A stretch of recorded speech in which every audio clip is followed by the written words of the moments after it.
All right, welcome back to Tree of Life Tarot. My name is Katie, and this is your reading for Friday, March 13th. Friday the 13th, a very auspicious day. Oof, right out the gate. Seven of Wands. Now this deck, I pull this next card, is the Nicoletta Ciccoli deck. Oof, ouch. And we'll see how this goes. This is a deck I usually only use when I'm reading for myself. It's a little bit different, but I love this deck. I love the artwork on this deck. I love how earthy it is, which you'll see as we pull more cards. But let's get started with this. So Seven of Wands and the Eight of Swords. Now, interestingly, this afternoon, after having a very peaceful, flowy sort of day, a sudden sense of, I don't even want to call it anxiousness, but anticipation sort of took hold of me this afternoon and has still kind of lingered into this evening. I'm recording this at night, in case you didn't figure that out already. So that feeling has sort of lingered. And it's slightly uncomfortable. It's not bad. But it actually feels a little bit like this expression here of kind of looking around like, what's next? What's coming? And this card, Seven of Wands, usually is one of challenges and obstacles. In this deck, it's also a case of make sure the punishment fits the crime. Don't overcorrect. Don't overcorrect. And maybe there's a sense of trepidation somewhere. Maybe there's a sense of, because there's some sense of anxiety, because there's maybe not a full sense of control at the moment, a desire to fight battles that don't need to be fought. There's a sense of pause for a moment, recognize where it's anxiety or anticipation, but there might not actually be a threat. It might be just some old programming kind of coming back up. It might just be something triggered a memory and triggered a bit of a nervous system response. Or there might be something coming in that's not necessarily bad, but is maybe unknown.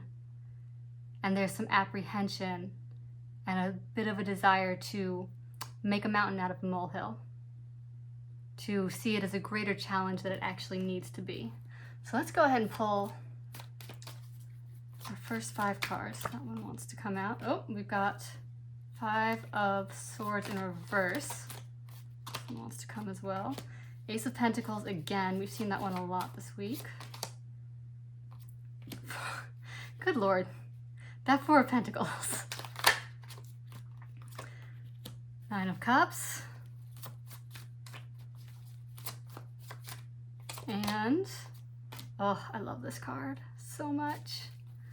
So that's the King of Swords in this deck. Bottom of the deck, we've got Four of Wands energy. Now in this deck, as you can see, it's a little different. It's not the usual celebration card we see in other decks. And one of the meanings of this card in this deck is keep moving right now. This is not the time to stop. This is the time to pass through whatever is happening quickly, with joy, with ease, and to keep going. It's not the time to stop. So Five of Swords in reverse. Five of Swords being challenging mental energy. Being, again, a little bit of an echo here. This is a bit of a violent card. A sense of, this again is echoing for me, don't overreact. Don't overreact. Because this Ace of Pentacles is here. Here's that new beginning that's been showing up all week with our Four of Pentacles. And so the fact that this one is coming out, what I'm getting from these together right now is the new beginning may not feel like a new beginning because you may still feel stuck.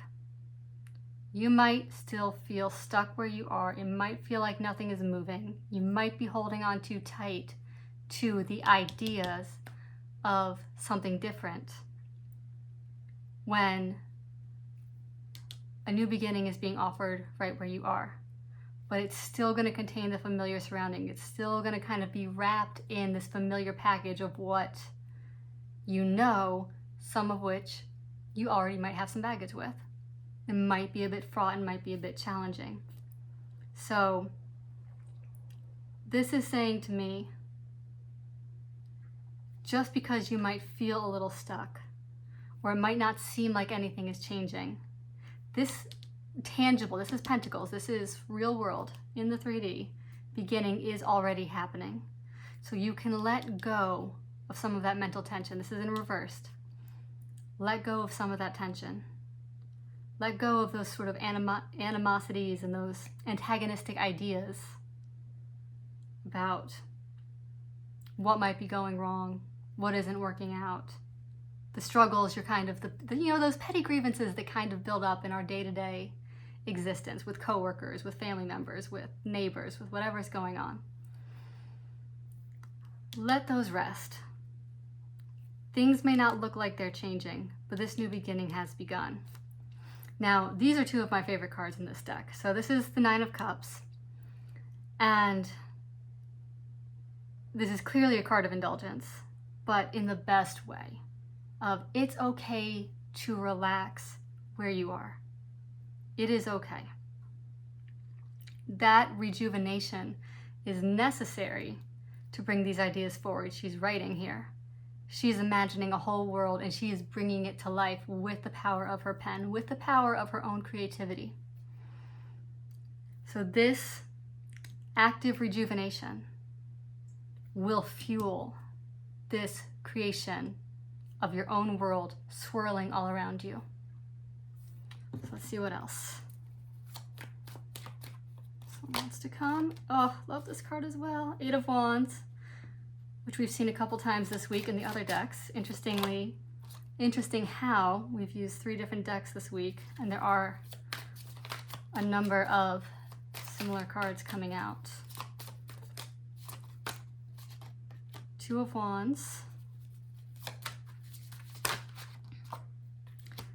Six of Swords, and last one, Three of Swords. Bottom of the deck, we've got Eight of Cups. Eight of Cups, usually walking away from those cups into the horizon towards some new stars. Here it's opening up that gilded cage. Time to fly. So starting down here, I hope you can see this. I have ordered my new stand for these, but we're making do right now with what we've got. So, Eight of Wands. Inspiration all around. Each of these little lightning bugs here is it's almost like little fairies of light whispering to you, actively helping and shaping. There's magic all around here. This is a card I love of magic. All around, everything is speaking. And look, she's got her eyes closed, and she's just in that energy where everything is connecting and working together. And it's a beautiful energy to be sitting in. And so the inspiration is all around, the messages are all around, the opportunities are all around. So let's go within, feel that light within you, and where does it correspond with what's outside of you. We know, and it takes a little discernment, but as you move through the day, as you move through different experiences, what sparks you and what snuffs out your spark. It's something you can feel in your body, and it takes some time, especially as you're working through some old patterns sometimes, to discern where the voice of anxiety is in that, because sometimes it can that's sort of what's going on here. This is actually a good contrast here. That Eight of Swords is up in your head, perceiving threats everywhere, thinking all those sparks around you are swords that are going to attack you. Here we have that flipped. This is that inspiration. That's knowing where you're feeling alive, where the spark is, what is for you, what is not for you. So that's gorgeous. Here we've got Judgment. And look at this little guy down here has got the key to come in. This Judgment card, if you look, I don't know if you can see this, if I can hold it closer, but she's blooming. She's a rose blooming out of a petal here. See those petals? She is blooming. And now it takes time to bloom. It takes a season of rest and of growing underground for a while in order to bloom. But here she is emerging out of all of the muck of everything that she's accumulated through this hero's journey of these arcanas we see in the tarot. And she's ready to bloom. And now someone is coming to unlock, to be a part of it, to pay homage is what the phrase that is coming to mind, to her beauty and to her life. This is life. This is gorgeous, soft, flowing life. Two of Wands here. There's a little bit of a caution in this card of don't get caught up in illusion too much, but do some self-reflection. And self-reflection, interesting that this is underneath the Four of Pentacles here, the Four of Discs, because self-reflection is absolutely essential as we move through experiences. As I was saying, discerning what is for you and what is not, what has helped and what has hurt. And as we go through life, we continue to go through those processes and gain wisdom. The shadow side of that self-reflection is when it gets stuck, when you spend a little bit too much time in that cave and thoughts sort of start to turn in on themselves and start reproducing with old thoughts instead of bringing in some new ideas all the time. In order to expand and to sort of check and to sort of, keep growing and keep that aliveness, all these little inspirations here are needed. Six of Swords, Three of Swords. Now this ends on a little bit of a sad note. One thing I'll say right away is with this King of Swords here, turning that pain into power. Absolutely turning that pain into power. All of our experiences become that like grist for the mill, that fodder that we can make something powerful and beautiful and of service to the world with. So all of this pain, look at those pages flying around. Those ideas didn't come from anywhere. They came from experience, probably some painful experiences. And so none of us want to go through those. None of us want to feel that heartbreak. But there's a reason that since humans have been creating art, how much of it is about love and heartbreak? It's the things that make us alive. It causes us the greatest joy and the greatest pain. So here, we're turning that pain into power. I skipped over the six here. Six of Swords underneath the Nine of Cups. Both of these involve a little bit of taking a beat. This is a transition. This is rejuvenation. This is sort of our sleeping beauty here. Sleeping that sort of sleep of death, but it's going to come back out of it because it's moving on to calmer waters. And so maybe there's a little bit of healing that needs to be done here. Maybe, as we see up here, we've got some lingering anxieties. We've got some old patterns and some old stories that are being activated by these new beginnings, by a little bit of a frustration of where we are. But what this is showing is that everything that is needed is all around. The new beginning has already begun. Everything is present that is needed. So there's a transition sort of happening to catalyze that pain into power, to not getting stuck here, but a certain acceptance and review of where we are and how we're going to use it to go forward. So I'm going to leave it there. Happy Friday the 13th, and I will see you in the next one. Bye.